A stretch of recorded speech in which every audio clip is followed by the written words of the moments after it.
చెప్పడానికి నాకు ఇబ్బంది అని కాదు, లేకపోతే చెప్పకూడదని కాదు. ఎందుకంటే ఎక్కడ నియమం లేదు. కానీ సరే, చాలా ఆసక్తిగా జరుగుతున్న పోరు మనం చూస్తున్నాం. అందరూ కూడా మొత్తం అంటే ఒక రాష్ట్రం కాదు, 2 రాష్ట్రాలు కూడా ఆసక్తిగా చూస్తున్నాయి. సో అందుకని కొంత ఉత్కంఠత కూడా ఉంది. సో పదే చాలా మంది అనేక చోట్ల అడుగుతూనే వచ్చారు. అందరికీ ఒకటే మాట చెప్పాను, 7వ తారీఖు సాయంత్రం చెప్తా అని చెప్పాను. అయితే ఇప్పుడు కూడా మీకు ఏదైనా పూర్తిగా చెప్పాను, కానీ ఒక విషయం చెప్పాల్సింది. ఎందుకంటే అది మిగతా అన్ని వివరాలు 7వ తారీఖు చెప్తాను. ఒక ఎట్లాగో మీరు ప్రతి నెల వస్తున్నాను, మీరంతా కూడా అంతా ఆదరిస్తున్నారు. ఇక్కడ ప్రతిసారి ఏదో ఒకటి చెప్పమన్నారు. భగవంతుని దర్శనం గురించి, ఇక్కడ ఉన్న సౌకర్యాల గురించి, భగవంతుని ఆశీర్వాదం గురించి కూడా అనేకసార్లు చెప్పాను.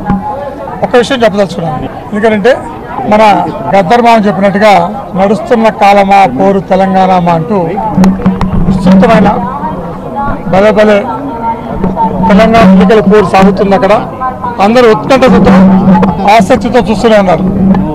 ఈ తరుణంలో ఒకటే విషయం చెప్పగలను, ఏంటంటే నేను పరిశీలించిన అంశాలు అనేకం ఉన్నాయి.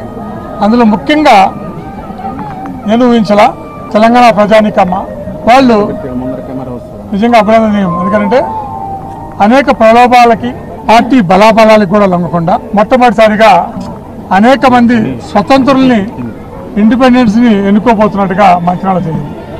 నిజంగా ఆశ్చర్యం వేసింది. ఇంతమంది ఇండిపెండెంట్లు కలవటం ఏంటా? ఎందుకంటే ఎప్పుడు 1 2 కలుస్తుంటారు.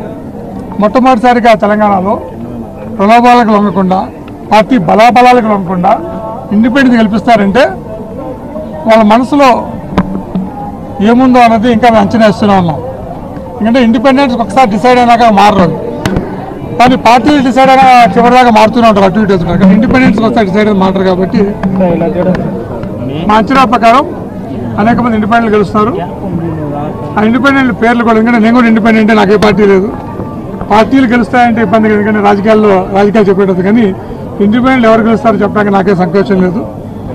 ఆ పేర్లు కూడా 7 కంటే ముందే ఇండిపెండెంట్ గెలిచే పేర్లు చెప్పదలుచుకున్నాను. రోజుకు 2 పేర్లు చెప్పదలుచుకున్నాను. సరే, ఇక్కడికి వచ్చాను కాబట్టి మీ ముందు 2 పేర్లు చెప్పదలుచుకున్నాను. మహబూబ్నగర్ జిల్లా నారాయణపేట నుంచి శివకుమార్ రెడ్డి ఇండిపెండెంట్గా గెలవబోతున్నాడు. అలాగే ఆదిలాబాద్ బోర్డ్ ఎస్టీ నియోజకవర్గం, అక్కడి నుంచి ఇండిపెండెంట్గా జాదవ్ అనిల్ కుమార్ గెలవబోతున్నారు. ఇలా ఇంకా అనేక మంది ఇండిపెండెంట్లు తెలంగాణలో గెలుస్తున్నారు. ఎందుకంటే కాకపోతే రాజకీయ పార్టీల గురించి మాట్లాడటం బాగుండదు. నేను ఏ రాజకీయ పార్టీలో లేను, ఏ రాజకీయాల గురించి మాట్లాడుతున్నాను. కాబట్టి ఇండిపెండెంట్ అంటే వాళ్ళు రెబల్స్, నేను రెబలే. సో రెబల్స్ కాదు, నాకు ఆనందంగా ఉంది. తెలంగాణ ప్రజానీకం ఈ విధంగా రెబల్స్ని ఇండిపెండెంట్ గెలిపించడం, ప్రలోభాలు లొంగకుండా చేయడం నిజంగా వందనం, అభినందనం చేయడం. హలో, మిమ్మల్నే యోయో టీవీ యాప్ డౌన్లోడ్ చేసుకున్నారా? ఇంకా లేదా? మీ యాప్ స్టోర్కి వెళ్ళి వెంటనే డౌన్లోడ్ చేసుకోండి.